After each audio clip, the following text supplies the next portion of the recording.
দর্শক, আজ এসএসসি সমমানের পরীক্ষা শুরু হয়েছে। এরই মধ্যে শিক্ষা প্রতিষ্ঠানে পরিস্থিতি দেখবার জন্য শিক্ষা উপদেষ্টা বিভিন্ন কেন্দ্র ঘুরছেন। শিক্ষা উপদেষ্টা এই মুহূর্তে মতিঝিল সরকারি বালক উচ্চ বিদ্যালয়ে আছেন। আমরা সরাসরি সেখানে যুক্ত হচ্ছি। তিনি এই মুহূর্তে শিক্ষা প্রতিষ্ঠানের নানা রকম দিক নিয়ে কথা বলছেন সাংবাদিকদের সাথে। আমরা সাকসেসফুল হব এবং আজকের আগে আমরা এই ধরনের কোনো ঘটনা ঘটেনি এবং এক্ষেত্রে অবশ্যই একটা টপ প্রায়োরিটি এরিয়া হিসেবে আমরা এটাকে দেখেছি এবং কার্যকর একটা প্রয়োজনীয় ব্যবস্থা আমরা গ্রহণ করেছি।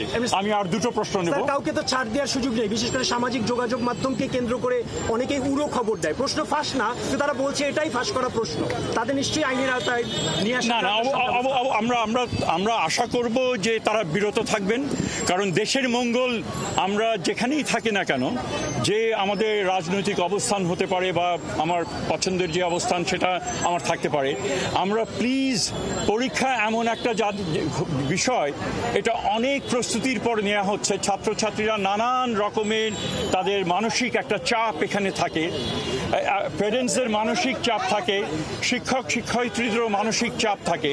সো এটার সাথে আবার বাড়তি এই ধরনের অন্যায় চাপ যেন সৃষ্টি না করেন, তার জন্য সকলের কাছে আমি বিনীত অনুরোধ জানাচ্ছি যে আপনারা ওগুলো থেকে বিরত থাকবেন। যদি জেনুইন সমস্যা থাকে অবশ্যই আপনাদের দায়িত্ব সেগুলো সংশ্লিষ্ট কর্তৃপক্ষের কাছে নিয়ে আসা, যাতে তারা যাচাই বাছাই করতে পারেন। কিন্তু আপনি একটা জিনিস পেলেন, সেটা সামাজিক মাধ্যমে ছড়িয়ে দিলেন এবং সেটার দায়িত্ব অবশ্যই আপনাকে নিতে হবে এবং এর মাধ্যমে কিন্তু অনেক ক্ষতি হয়ে যায়।